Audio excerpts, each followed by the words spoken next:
Sige, mag-discuss na. Picture this, a billing process that is quick, seamless, paperless, and virtually error-free for population. For many water utility companies, traditional billing methods are stacks of paperwork, time-consuming data entry, and costly mistakes.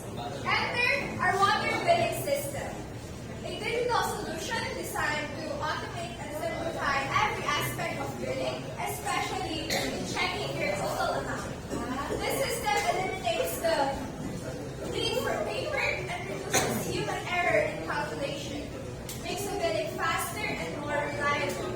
To our introduction to computing, Mr. Michael S. Navarro, and to our dear classmates, a pleasant morning to everyone. We are group number 1. I am Cristel Salvador, together with my group mates Joshua Corpus, Miko Materia, and Ryan Sabido. And today, we are here to present our water billing management system.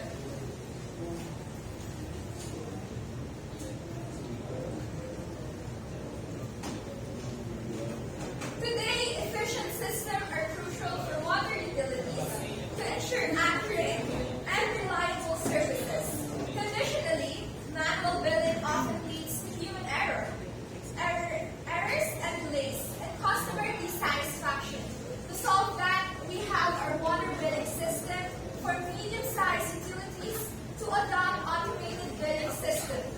Our research highlights the use of Microsoft Access as a practical, cost-effective tool for automating water billing system.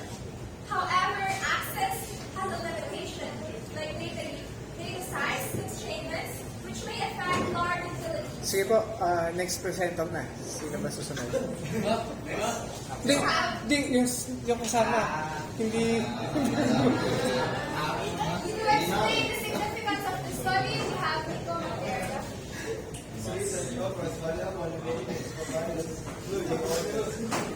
Huwag kayo nagbabasa sa ano. Di ba sabi niyo Ma'am Daddy, huwag nagbabasa. Ano ba yung mga beneficiary ng ng system ninyo? Sino magbe-benefits?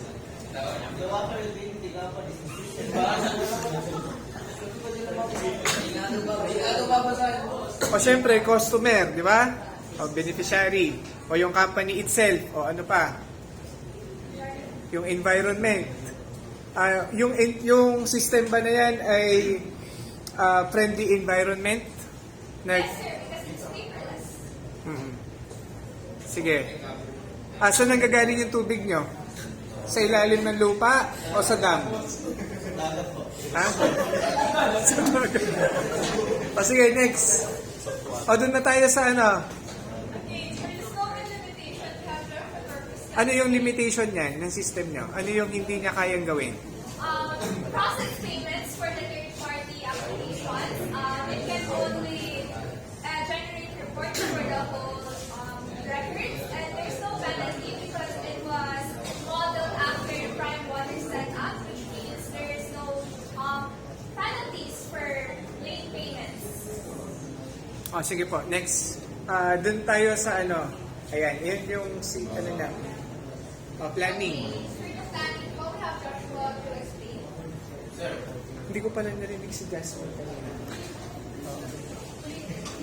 We start with the planning phase. We update the project timeline and budget.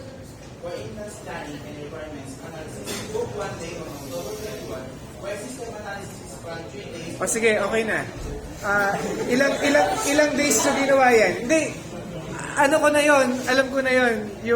Yung binabasa nyo. Kumbaga, ilang days na ginawa? Kailan kayo nag-start?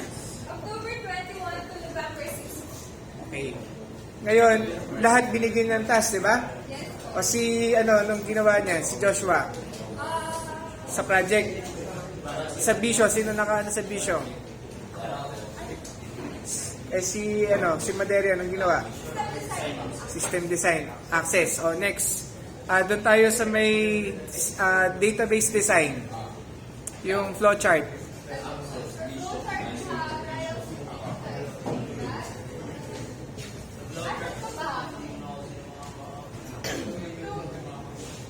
Yan, sige. This flow chart represents the username Sige, next. Sa yung ERD, Entity Relationship. Okay, yung isang diagram, relationship. Ayan na. Ano pa yung susunod dyan? Ano pa yung susunod dyan? System development. Now for the relationship customers to vendors, fast to many. Caters to readings, one to many. Readings to payments, one to many. Reading to penalties, one to Sige, okay na.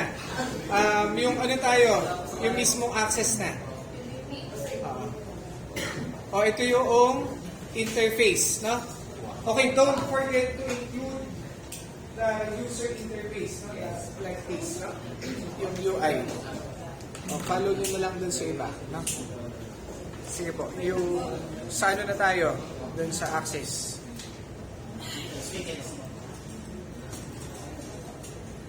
So first po, we have the About Us. Then you can log in here. First, I'll show you po for the admin. Sige po. For the admin Halimbawa, na mali ng password, anong lilitaw? Fail to log in. Tapos magre-reset ulit. Diba? I-re-enter nyo lang po yung Hindi siya nagre-reset. If you forgot O your kapag password, okay yung password, you can reset it. okay. Sige. Sige. Isa sa mga magandang features. And then it will automatically open po the main menu. For the main menu of the admins, lahat po nandyan from the customer meters, readings, billings, payment records, Halimbawa, reports, and notifications. magbabayad ako ng tubig. Ang dapat po nung ilagin is sa customer. So, try mag-login. Sa customer. So, ito po yung main menu for customer. Sige. Ito lang po siya. Pag magbabayad po kayo, Bali, kikita nyo lang po.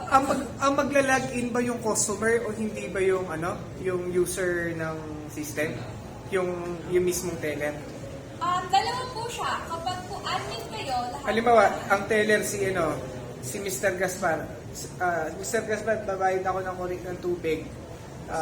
Ngayon, ang mag-i-input ng data mo, yung admin po. oo, yung si Mr. Gaspar. Ngayon, nandun na, nakalagay na yung magpa-pop up na sa kanya yung naubos mong tubig, yung babayaran mo. Yes. Ngayon, Yun yung gusto ko. nasa na yun? So, ano po yan? Yung So, reading, sa reading. records. Halimbawa po, Sige, ano leader naman ID, nakasave dyan? leader ID niya is 3. Ayan po. Makikita niyo po kung ilan yung reading niya. Dito, at Yung ilan yung na- mismong may-ari ng may-ari ng yung account na yon nakalagay dyan? Ako, ang tawag naman po dun is yung customer records. Customer records. Okay, halimbawa magbabayad na ako. Siyempre, mag-i-issue yun ng resibo, di ba?